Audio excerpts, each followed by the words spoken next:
Hello everyone, this is ScapCat242. So this is my video game haul for this first week of October 2024, and this was actually a nice surprise I found today. So I went to this little small parking lot sale on a Sunday morning. I was actually on my way to a toy show prior to this, and I wasn't expecting to find much. I just figured just show up. And when I got there, there was probably maybe 10 sellers that were set up. And I didn't see anything at first right away, but then as I looked, there was someone who had a bin of CDs, and mixed in there were some original PlayStation games.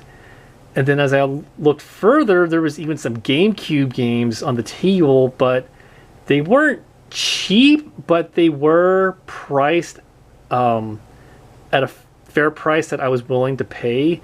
So I'll go into what I got for the PlayStation games. So I picked up the original Silent Hill. Unfortunately, the disc was missing, which is a letdown because I've been looking for this one to complete my Silent Hills collection, but the lady just tossed that in for free. Picked up the Resident Evil Director's Cut, and it looks like this came from a rental store because it does not have the insert, but the disc is there, and as you can see, it did come from a rental store. Picked up Resident Evil 3 Nemesis. This one is complete, and again, got the rental store tags on there. Picked up Ghost in the Shell. This was one game I've been looking for, never thought I'd come across out in the wild. Missing the insert, but the game is there. Oh, and by the way, all the PlayStation games were $1. Then also picked up Tomb Raider. That one had the insert, incomplete. And then got this sealed Grand Theft Auto San Andreas, original PlayStation, that was $1 as well. And just because it was there, I got the soundtrack for Silent Hill for the Room. And so I thought that was it. So I was about to pay the lady at the table, and then she pointed out she had more games, and I was surprised to see some GameCube games on the table, but she had warned me that they weren't going to be $1. They were going to be $20 a piece. But one thing I noticed as I was looking at these, there were old prices on the back of these, and I just kind of wondered, like, who was trying to sell these for that price. But I got them for way below what they had them marked off as, so they were $20 a piece, which I thought was a fair price considering how hard it is to find GameCube games. So I picked up Resident Evil 4, the GameStop Special Edition, which came in this tin.